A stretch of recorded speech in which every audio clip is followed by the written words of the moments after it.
नमस्कार, श्री स्वामी समर्थ सर्वांना. कसे आहात? मी पण मस्त आहे. तर आजच्या स्पेशल रेसिपीमध्ये तुम्हा सर्वांचे स्वागत आहे. तर आज कोणती छान अशी रेसिपी बनवणार आहोत तर तुम्हाला टायटल बघून समजलंच असेल. तर आज आपण मटर पनीर बनवणार आहोत.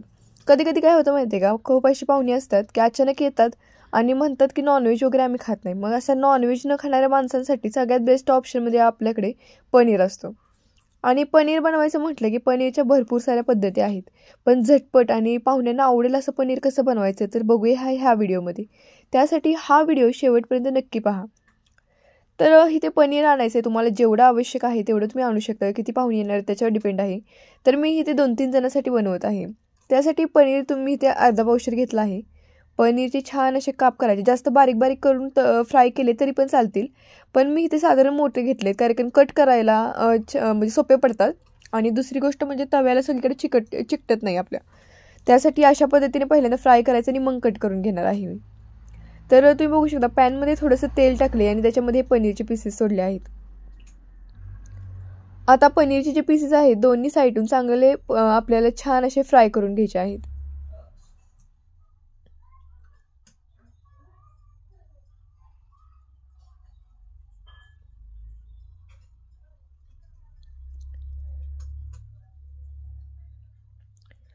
आता पनीरचे पीसेस चांगले फ्राय झाले की आपण ह्याला कट करून घेणार आहोत.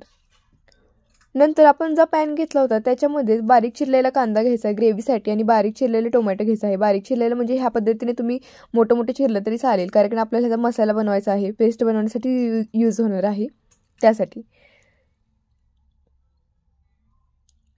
तर हे देखील आपल्याला छान असं परतायचं आहे. हे दोन्ही लालसर होईपर्यंत परतायचं आहे बघा.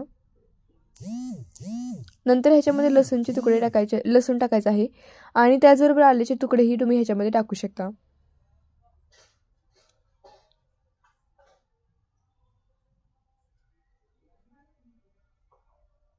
आता हे चांगलं लालसर झालं की ह्याच्यामध्ये पाणी ओतायचं आहे आणि हे छान असं ग्रेव्हीसाठी स्मूथ असं शिजवून घ्यायचं आहे जेणेकरून ग्रेव्ही एकसारखी वाटता येईल आपल्याला. काही जण भाजून देखील टाकतात पण तुम्हाला सांगू का असं पाणी टाकल्यानंतर एकदम स्मूथ अशी पेस्ट बनते. त्यासाठी मला ही पद्धत आवडते. आता मी कढई घेतली आहे त्याच्यामध्ये तेल टाकायचं आहे. तेलामध्ये जिरे टाकून घ्या.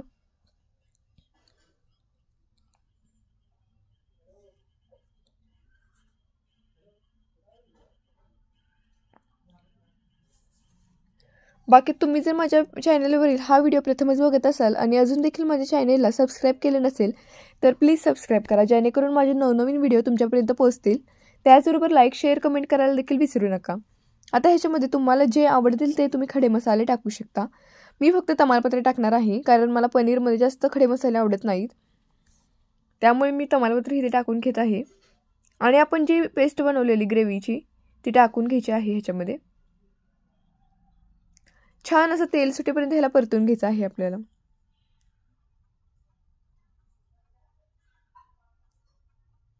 हा एक सांगायचं राहूनच गेलं की आपण टोमॅटो, कांदा, लसूण आणि आलं टाकलेलं. त्याच्यामध्ये मी नंतर पेस्ट बनवताना कोथिंबीर देखील टाकली होती त्यामुळे असा कलर त्याचा दिसत असेल तुम्हाला.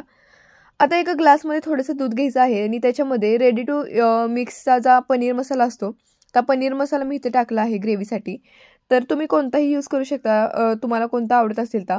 मी इथे मटर पनीरचा मसाला घेतला होता आणि त्या ह्याच्यामध्ये टाकून छान असा मिक्स केला आहे बघा.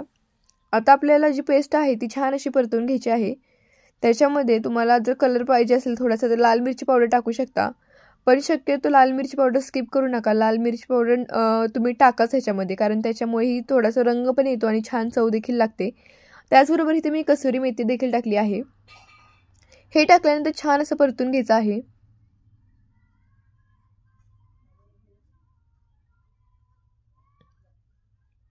हा मसाला तोपर्यंत आपल्याला भाजायचा आहे जोपर्यंत ह्या मसाल्याला तेल सुटत नाही तोपर्यंत.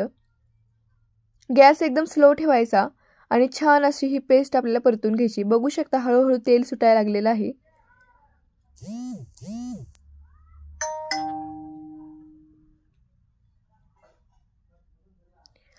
आता आपण जी दुधामध्ये पेस्ट टाकलेली मिक्स करून ती पेस्ट ह्याच्यामध्ये कढईमध्ये टाकायची आणि छान अशी परतून घ्यायची.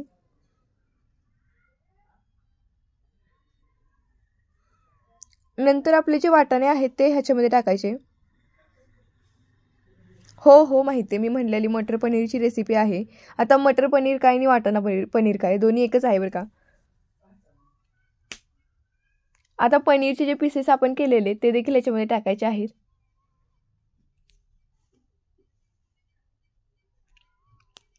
आता आपल्याला जेवढे आवश्यक पाणी आहे तेवढे घ्यायचे आहे ग्रेव्हीसाठी. तुम्हाला कशा पद्धतीने आपली भाजी बनवायची आहे त्या पद्धतीत. आम्ही काही 2-3 जणच आहोत त्यामुळे एवढी आम्हाला फार पुरेशी आहे. चवीनुसार मीठ टाकायचं आहे.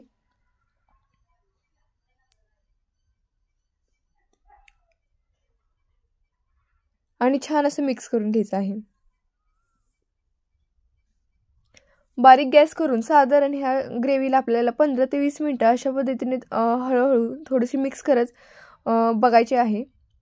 आणि नंतर अशा पद्धतीने आपली छान अशी भाजी तयार झाली आहे. आता 15-20 मिनटं थोडंसं झाकण ठेवून ह्याला बारीक फ्लेमवर का शिजवायचं, कारण वाटाणा वगैरे लवकर शिजत नाही त्यासाठी. बाकी तुम्हाला आजची रेसिपी कशी वाटली नक्की कमेंट करून सांगा. व्हिडिओ बघितल्याबद्दल धन्यवाद.